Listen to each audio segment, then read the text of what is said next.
All right, let's get right into it. We're going to break down a super practical, step-by-step, 30-day plan to help you earn your very first 10,000 rupees as a freelancer. And this isn't just some random theory, okay? This is a solid roadmap based on advice from a very successful freelancer, Ishan Sharma. So, this is the big one, right? This is the question that stops so many talented people, maybe even you, before you even get started. You've got the skills, you've got the ambition, but how do you actually cross that line from just learning something to getting paid for it? Well, that is exactly what we are going to solve today. And this right here, this points to a massive psychological trap. We see people online making lakhs a month, and we think, I've got to do that from day one. But here's the thing. The first, most critical step isn't about the big money. It's about getting that first project, landing that first client, and getting that first win under your belt. So let's forget about the lakhs for a minute. Let's focus on this number, 10,000 rupees. This isn't just some random figure. It's a huge milestone. It's the proof that you can do this. It's what builds the confidence to go from 0 to 1. Honestly, this might be the most important money you ever make in your entire freelancing career. So, consider this an official invitation. Think of it as an actionable challenge to land your very first paying client in just 1 month, starting right now. So here it is. This is our entire journey, the whole game plan, laid out in 4 clear weeks. We're going to start with a solid foundation of learning. Then we'll build real, tangible proof of your skills. After that, we go on the offense and actively seek out opportunities.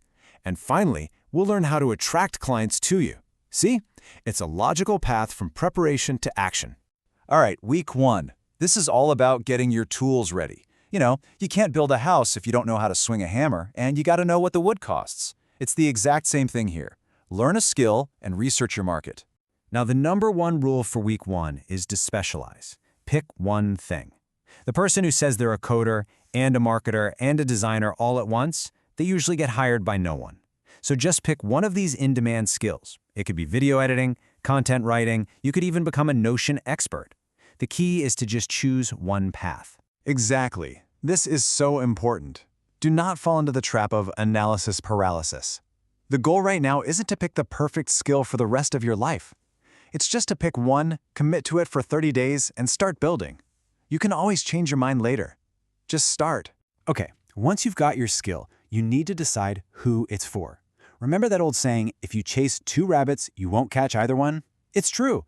Are you a video editor for YouTubers, a graphic designer for new startups, a writer for real estate agents? Define your audience. Get specific. So here's your checklist, your homework for the week. Dive into YouTube and find some free masterclasses on your skill.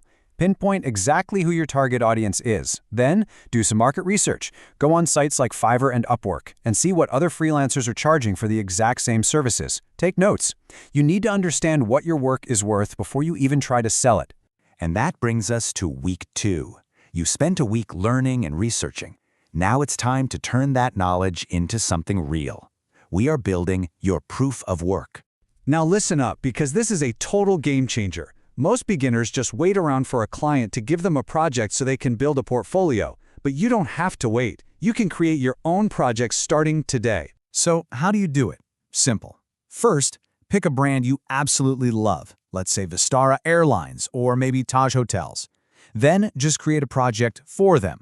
Redesign their logo, mock up a new website concept, re-edit one of their ads. Make 2 or 3 of these self-started projects and put them on a professional site. This shows you have skill, passion, and initiative. Okay, week 3. This is where the rubber meets the road. We've learned a skill, we've built a portfolio. Now it's time to switch from preparing to doing. We are going to actively find work.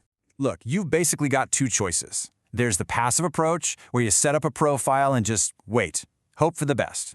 Spoiler alert, that's not going to work. We are taking the active approach. That means optimizing your profiles everywhere, and more importantly, actively reaching out to the people you actually want to work with. So how do you do it? Sure, you can send cold DMs or emails, but here is the secret weapon. Do not just say, hey, I'm a video editor, hire me. No.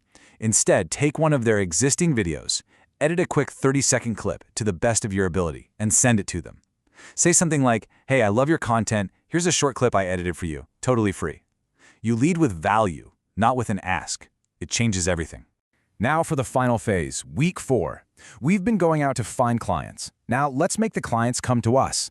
It is time to become a magnet for opportunities. Hey, remember those awesome portfolio projects you made back in week 2? Well, they're not going to just sit on a website collecting digital dust. We're going to turn them into content. You're going to share your process, your thinking, and the final result with the entire world. For example, just imagine creating a social media post with a title like this one. You take a real-world example, you apply your skills to make it better, and you document the whole process. This isn't just a portfolio piece anymore, it's a powerful case study that gets you noticed. And you're going to post these case studies on the platforms where your potential clients are actually hanging out. Use LinkedIn for those professional, in-depth breakdowns. Use Instagram for visually engaging reels of your work. And use Twitter to share quick thoughts and insights. Your goal is to become discoverable. So that's it. That's the entire 30-day journey. Let's just pull it all together one last time. What you have now is a balanced, repeatable system. Each week builds on the last one, with an equal focus on learning, building, reaching out, and creating. This is a cycle you can use not just to get your first client, but to get your next 10 clients too. Everything you need is right here. The plan is clear, the steps are actionable. The only question left is, are you ready to commit to this 30-day challenge and actually start? Because if you really take this plan and you execute on it day by day for the next 30 days, I'm telling you, your first paying client isn't some far-off, distant dream. They are just 1 month away.